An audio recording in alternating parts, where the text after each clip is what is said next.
What's up, guys? Welcome back to Calling Over Comfort. Today's guest is really special to me because she's my cousin. Let's welcome Gelila. Woo!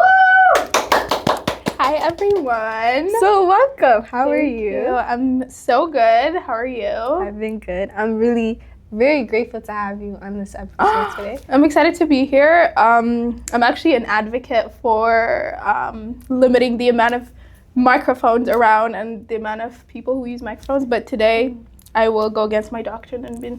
That means so much to me. What made you interested in psychology? In psychology, our culture, there's a lot of stigma around mental health, and we didn't know a lot about mental health. So when I was in high school, we were, it's about to be grade 12, I think, and we needed to choose our majors for college. Mm-hmm. So I was thinking, I was like, okay, I need to know more about the mind, the brain, and that was the first time I kind of heard about mental health issues, depression, anxiety, all that stuff. So I chose a program that had 5 different concentrations all in one. So I was like, okay, this is what I want to do. Oh, wow. And yeah, 5 is crazy. If psychology was never a thing, would you have another idea, or was psychology just it? Honestly, I didn't have a backup plan. That was it. It was either this or that. Mm-hmm.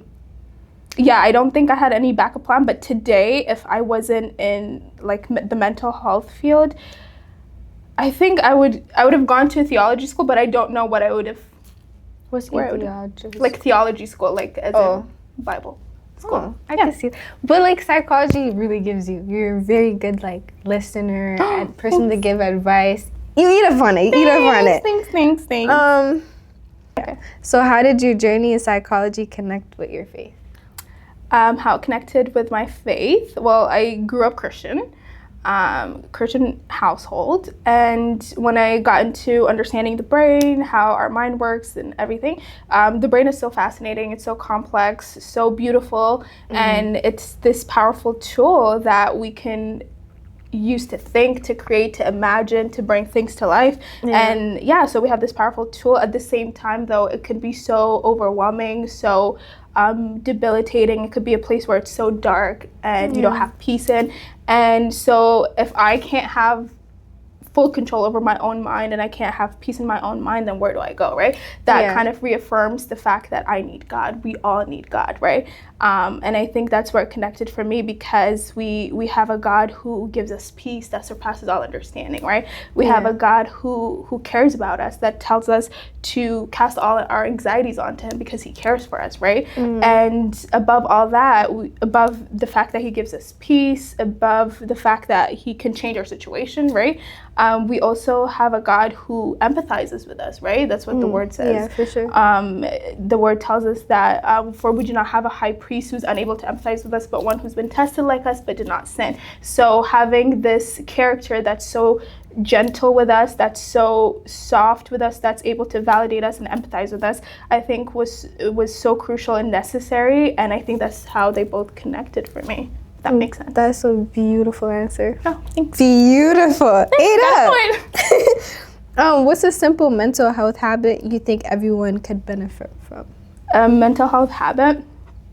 Gratitude, practicing gratitude. It's so cliche, everyone's be grateful, but genuinely, practicing gratitude really does change so many aspects of your life. Just because the way our thoughts are formed is when you think about a certain thing, it creates, the more you think about it, it creates a neural pathway in your brain, and the more you think about it, that pathway gets stronger and stronger.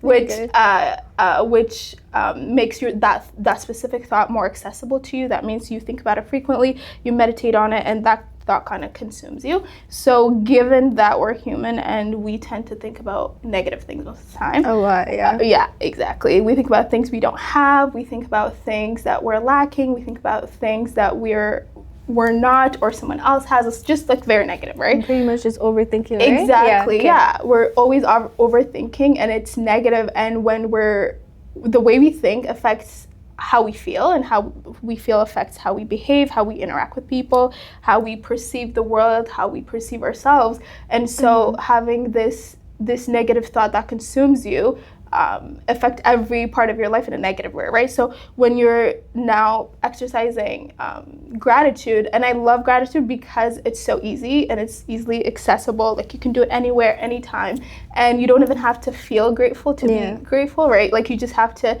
kind of acknowledge the things that you're thankful for. So now when you're intentionally practicing this good habit, you're creating new neural pathways, right? You're replacing the old ones. Now you're able to access these positive thoughts more. You feel better. You interact with the world better. You have a better perspective. And I think that really changed so much of your life. And I also think it's biblical because I think practicing gratitude allows us to live in the will of God, right? That's what it says in 1 Thessalonians. It says to be joyful always, to be thankful in everything, to pray constantly, for this is the will of God for those who are in Christ, right? So it not only changes your everyday life, how you feel, how you interact, but it allows you to live in the will of God, giving glory to who it belongs to. And and honestly, like I will complain. I will say that. Like I'm not always practicing gratitude. I'm like, oh, thank you, Lord. Yeah. And let's be realistic, right?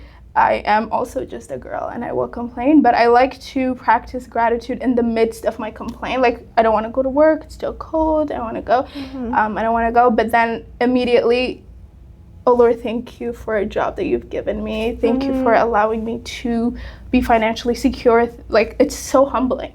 It's like, I'm like so sad. I'm like, oh, okay.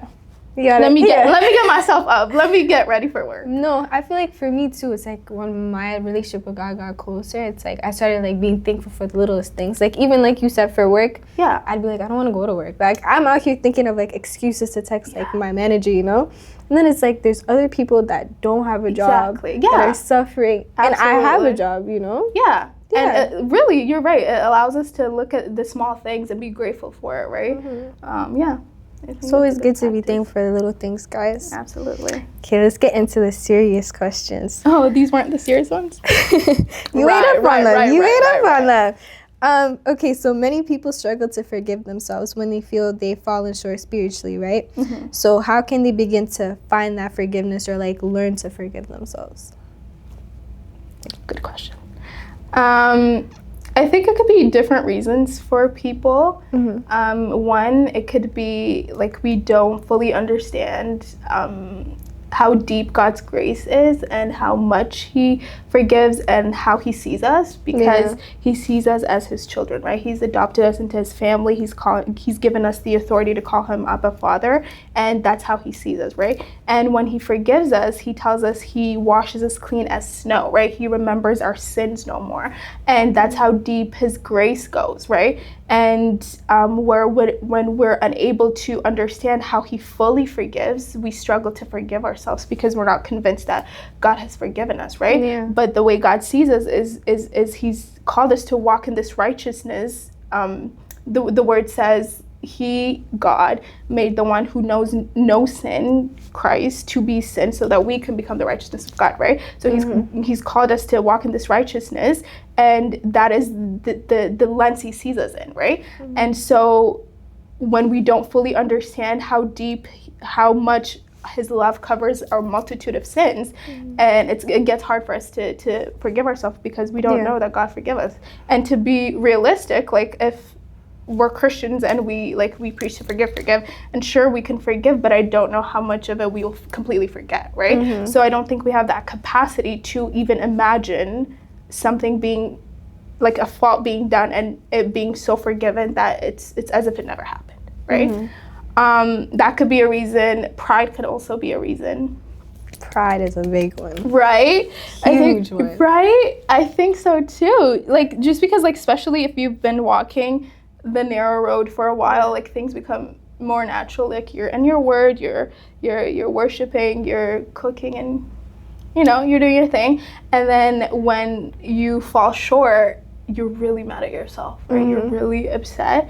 And we just have to ask ourselves, am I upset that I disappointed God, or am I upset that I disappointed myself? Like, did I just fall off the pedestal I've placed myself in, right? Exactly. Yeah, and it gets hard to forgive yourself because you felt like you have been the one sustaining yourself all this time, and when you fall, you point your finger at yourself. And it's good to hold yourself to a certain standard, but always remember like who's been sustaining you all this time. right? And I think that she's eating. that guys, don't guess. I feel like self-forgiveness is a big thing a lot of people lack. And it's like, for me personally, it's like I make a mistake. Of course, go to talk to God about it, right? But then it's like, I heard this one person say this before to themselves. They're like, it's your first time living also. Exactly. So it's like, learn from that mistake. Of course, go take it up with God, and then learn from that and just continue, but also forgive yourself, you know? Because it also plays like a mental game, right? Exactly. And I think the enemy also uses that to create more distance between us and God, right? Like, you have sinned, he can't forgive this when you've done your big one on this one. Like, you can't come to God, and it creates that space. And I think it's so false, and the weaker we are, the more we need God. And that's what Paul says, right? That he will boast in his weakness so that the strength of God can work through him, right? So, yeah. That's like something me and Jay talked on the other episode. It was like, from my point of view, it's like, back when I was not a believer, it's like, the devil was really playing with me. Like, oh, God's not going to forgive you. Like, he took it too far. And in my head, I'm thinking, I've crossed the line. And it's like, there's a line where like God is never gonna take you back, you know? And then like slowly later on in life, like when I started reading the Bible, talking to people, praying, I realized like God is always there. He's always gonna forgive you, but you have to learn from your mistakes. Absolutely, you know? Yeah. God is so beautiful. True. Right? He is so beautiful. And I think like even with the character of God, I think the enemy usually only allows us to remember the wrath of God, how, you know, God is a fair God and he punishes, but God is also so gentle, right? And I think we also need to remember that when we're coming to him through our weaknesses and our failures, that he's gentle and he loves us. His arms are always open for us. Yeah. How can faith both help and challenge someone's mental health journey? Good question. I feel like I was like this to all your questions. I think it can challenge someone's mental health. I think it could be different for everyone. And I think someone, especially with a lived experience, like who've struggled with mental health, I feel like that kind of person would be able to answer this question a lot better than I can. But I can talk about it in terms of like what I've seen in treatment and how that you can conflict with like your spiritual life sometimes, like how that can be a challenge. So like in terms of treatment, if you're struggling with mental health and you're in a journey, you're trying to get treatment, all that stuff, a big portion of the treatment kind of revolves around self-care, which I absolutely love. I preach self-care. Like, it's important not to neglect ourselves, whether we are going through it or not. And so, but then when in terms of self-care, what you do matters as well, right? So if you are engaging in like destructive habits as a form of self-care, which also conflicts like with your faith, then that's going to be a problem, right? Like, what I usually see is people struggling with anxiety, with a lot of depression and anxiety, and they turn to substances. And I truly deeply empathize with people, because how difficult must it be where your mind is not at peace, where your mind is this place that's so dark, that's so confusing, that you need an escape from it, right? And you have to turn to these substances to numb you or to make you feel like you need a break from reality, right? Like, it's so deeply sad, and I empathize with people. But like, when you're walking this walk, now it becomes a challenge, because Lord, like, I'm struggling so much, and this is the only thing that's helping me get through. Like, I'm using this to cope, but I also can't, walk this narrow path with this many crutches that are not helping me and that are not aligned with your will for my life, right? And I think these things ultimately, like, not only harm your spiritual life, but like, especially with substances, like, they make your symptoms worse, they give you more disorders, and now you're growing like dependent on the substance, you have concurrent disorders, like, it's just a whole list of issues. But like, when you're using something to cope and it isn't necessarily biblical, I think that could be a challenge. For sure. I know how you said that you tell like your people self-care. I don't know if I've ever told you this. What? Like, you're the person that introduced me to self-love.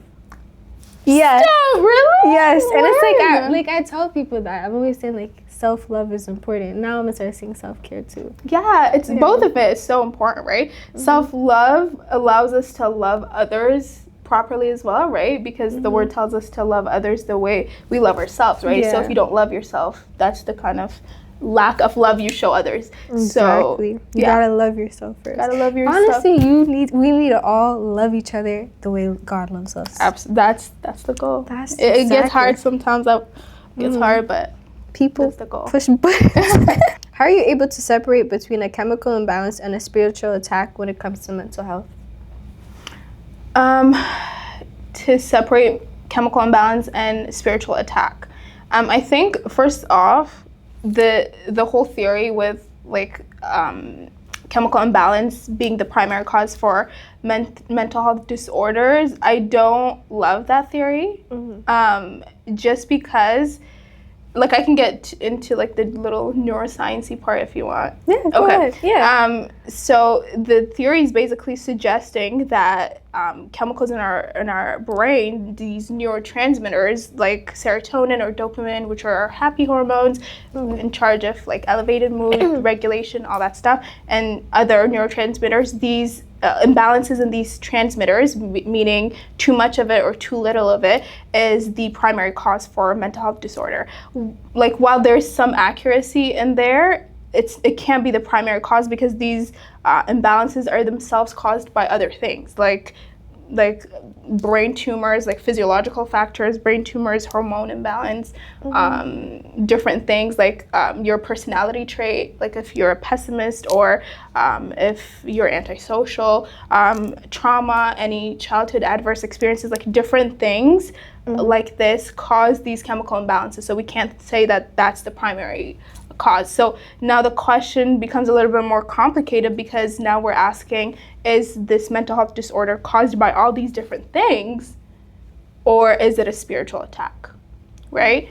And I think when it comes to kind of figuring out what to do about it, I don't think the cause matters yet, because it's always to seek help and to pray, right? Because it doesn't matter what the cause is right now. Like, if you are experiencing lack of peace, lack of joy, if you're hallucinating, if you are depressed, anxious, worried, like, these are not the fruits of the spirit, right? These are patterns of the enemy, right? He comes to kill, steal, and destroy, right? So whatever the cause might be, bringing it to God and going to war spiritually about it won't hurt, right? If it's in fact encouraged. And also seeking help, right? Like, even with the little things, the moment you're uncomfortable with how your mind is operating, what you're feeling, get some help. Ask somebody, like, call someone. Don't be scared to. Don't be scared, absolutely. And I think, and this is not to say the cause doesn't matter, because like now the more you seek help, you talk to someone, a professional, hopefully, you will figure out like what's causing what. Like, for example, if you've been really paranoid lately and you're feeling a lot of anxiety and you just started to use marijuana a lot, like you've just grown dependent to it, and that's what's causing it, now you know how to pray about it. Even like you can be more strategic, right? So instead of like, Lord, I don't know what's going on, help me, which is fine, because even when we don't know what to pray for, even when we don't know what we're, you know, what's happening in our brain, and we don't have the right words, we have the Holy Spirit to intercede for us. And but the cause becomes now important when we want to pray strategically, right? So instead of, again, Lord, I don't know what's happening, like, help me, like, that's fine too. But once you know the cause, now you are able to submit to God in a different way, right? So now you're coming to God saying, Lord, I submit this dependency to marijuana to you. I submit this addiction to you, right? Because you've not called me, you've not, the Holy Spirit has not given us the spirit of fear, but of power, love, and self-control, right? So Lord, if I want to walk in your will, so please help me exercise the self-control that you've given me, right? So now our prayers look different and more strategic. So where do you see faith and psychology supporting one another most? Supporting one another most? I think both psychology and Christianity, well, I'm going to talk about Christianity. Of course. Really. They both kind of emphasize the influence the world around us has on the way we think and the way we are. And in addition to that, like both Christianity and psychology also kind of believe in the fact that there is some kind of healing that happens when we shift our perspective and change the way we think. And like around the world influencing us, like especially in psychology, like if you were to do an assessment, like a psych assessment, like along with like your medical history, genetics, stuff like that, a big portion of it is going to be collateral information, right? Like what your family is like, what your home life is like, what your dynamic is with your family, if you've had any trauma, like what your life was like, what your experiences is, because it helps us understand how you think. It helps us, it helps us understand maybe any causes for any mental disturbance, right? So the world around you, your little world, your the people, how you interact with your people, everything, your past experience, everything influences the way you think, right? And I also think it's why most of therapy frameworks look at the way we're thinking and trying to kind of alter our thoughts to better support us mentally. Like cognitive behavioral therapy, for example, it looks at any negative patterns, thought patterns that you have, and kind of trying to replace it with more positive thoughts. EDMR, it looks at trauma, and you're making me laugh. Why did you make me laugh? That's a big word.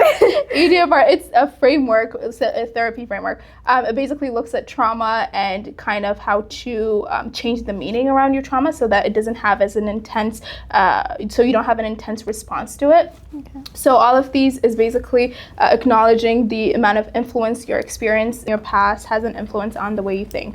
And I also think that this is biblical as well, because the word reminds us to not conform to the patterns of this world, but to be transformed with the renewal of our mind, right? So this renewal of our mind, it's talking about having new thoughts, right? Changed thoughts, thoughts that reflect God, thoughts that are in the will of God, thoughts that are godly. And this has to be intentional, right? In Philippians, it tells us how we need to fix our thoughts on things that are good, holy, honorable, right? And it tells us to fix our thoughts because it's intentional again, right? We don't wake up and think holy thoughts, and it's ideal, but not really. But yeah, we have to be intentional and change our thoughts and change the way we view things. And I think these two, psychology and Christianity, really connect in that sense. So changing your mindset to the better. It's good. How do you help people find purpose and meaning in seasons of struggle? Finding meaning and purpose.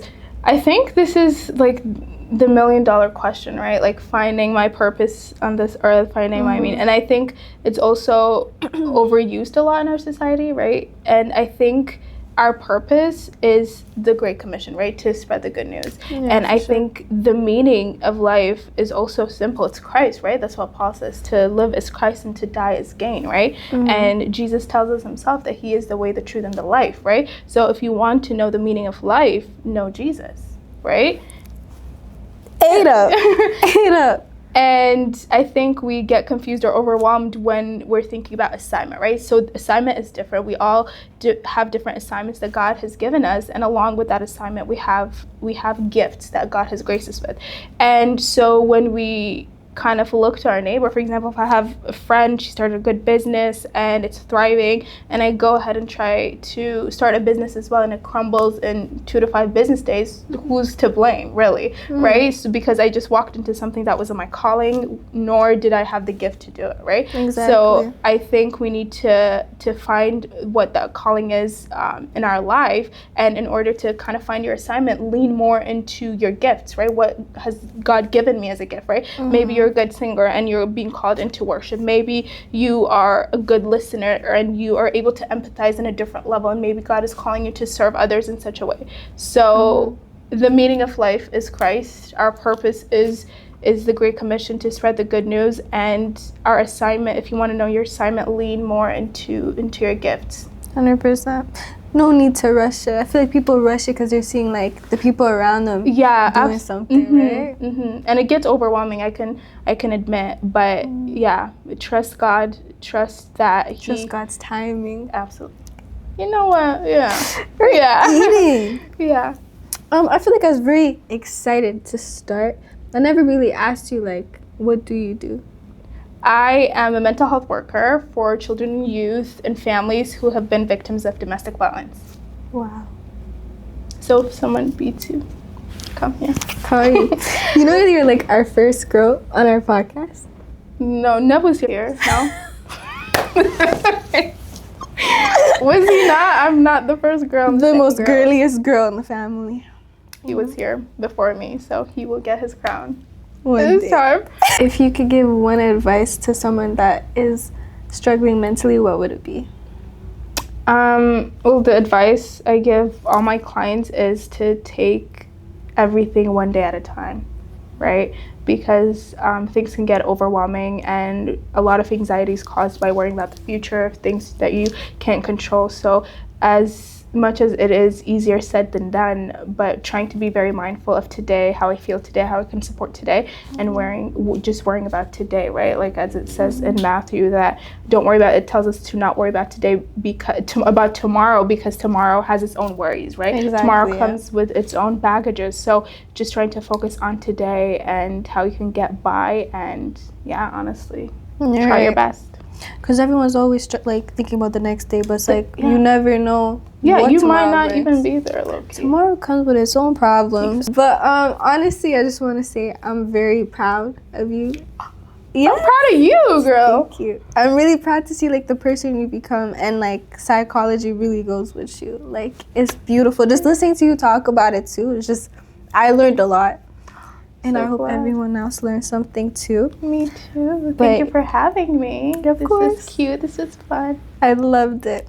Anyways, thank you guys for watching. See you guys soon. God bless you. Bye. 'Cause it's all about you. Turn. Which one so I can dip you? Now you want to work? Now it's gonna last the whole time. Oh, we should do this. I pledge allegiance. Oh.